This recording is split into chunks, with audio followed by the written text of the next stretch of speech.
Climate change experts have called on Nigeria's government to begin the implementation of the nation's Climate Change Act.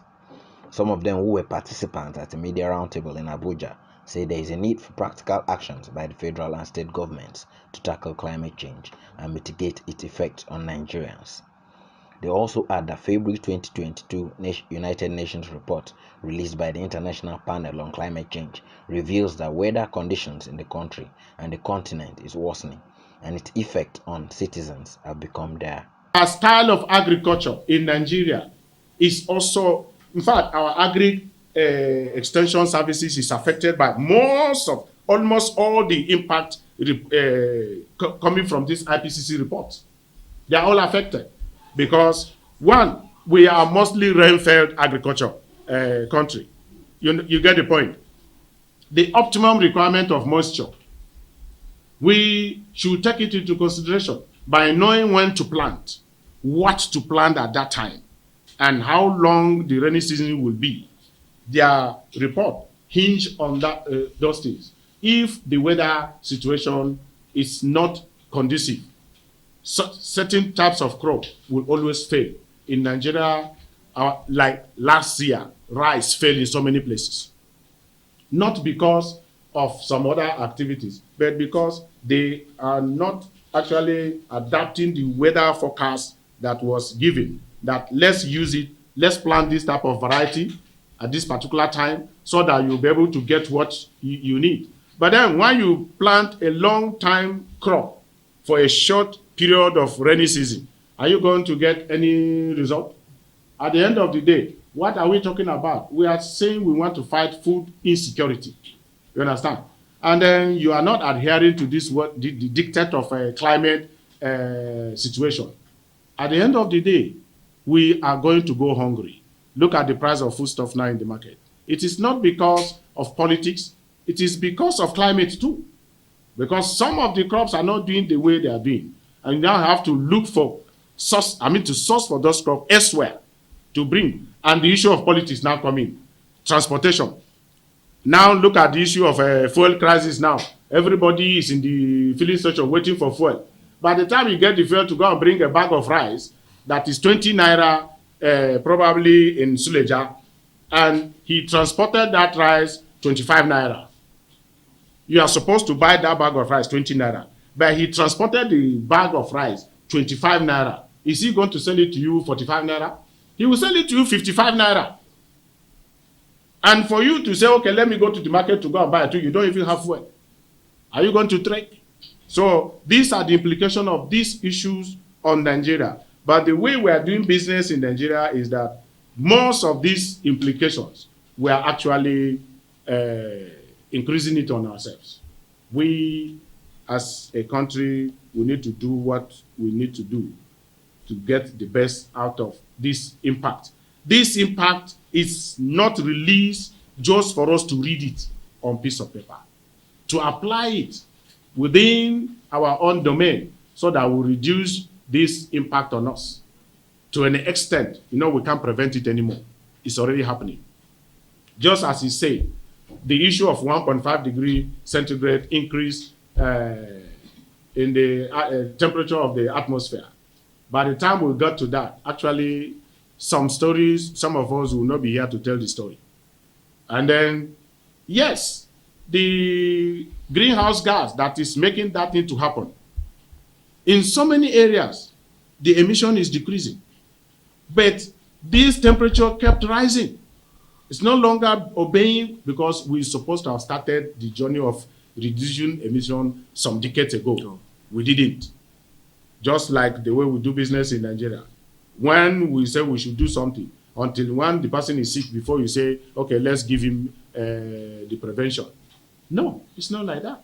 We need to act. How prepared are we in Nigeria to heed the warning of this impact report that has been released by this IPCC? How ready are we to heed this warning? We should stop doing things the way we want.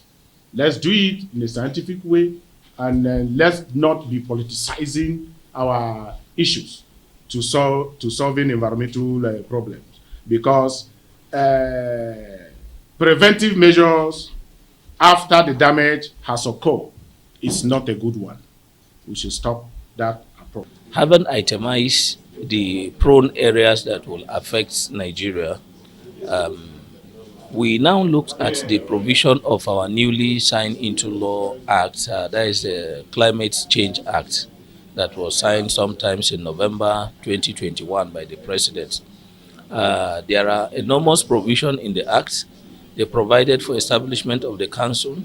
There is a secretariat to be manned by a director general and others who are specialists in the climate-related area.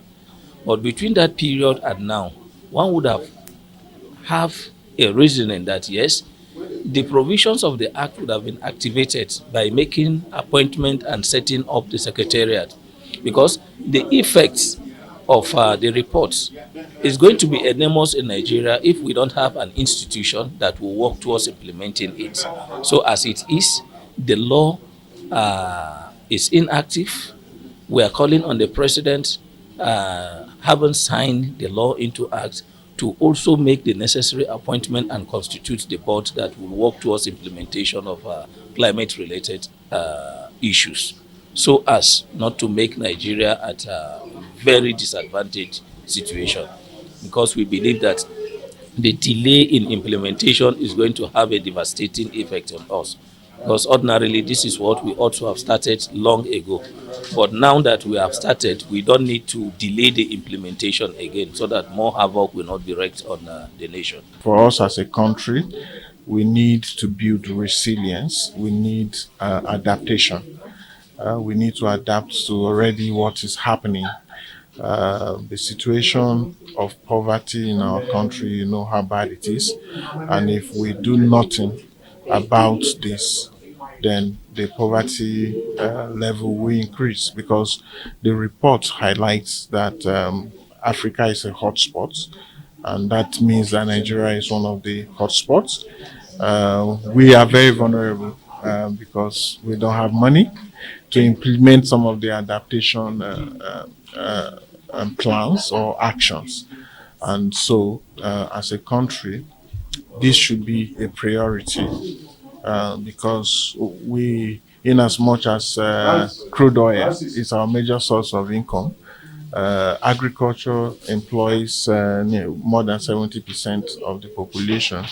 And if climate change, as this report says, agriculture will be impacted, that is food security, there will be flooding, heavy loss of biodiversity, which we are already experiencing in our country. And all of these have significant effect on our livelihood as a nation.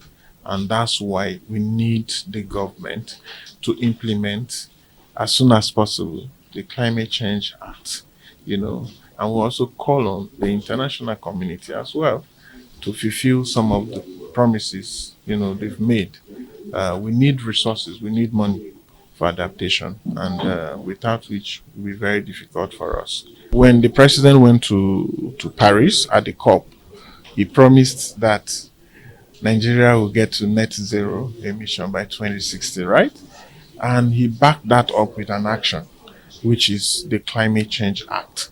So with the implementation of the Climate Change Act, which covers most of some of the things we have mentioned, if they are well and sincerely and scientifically implemented and not based on politics, then we'll be taking steps. But more importantly, let me add this, that the state governments themselves need to rise up. A lot is at the federal. Just little happens at the state. I mean, if we have the nationally determined contributions, then we should have the state-determined contributions and maybe the local government-determined contributions as well. We are the people, they are in the states. But most of the climate laws are at the federal level. They get down to the grassroots. And that's why we need you, the media, to keep telling the story, to keep pushing, so that the people who are most vulnerable, who are most affected, will understand that it is climate change, and they can take a little effort, the best they can do within their environment to help build resilience. And that is the message.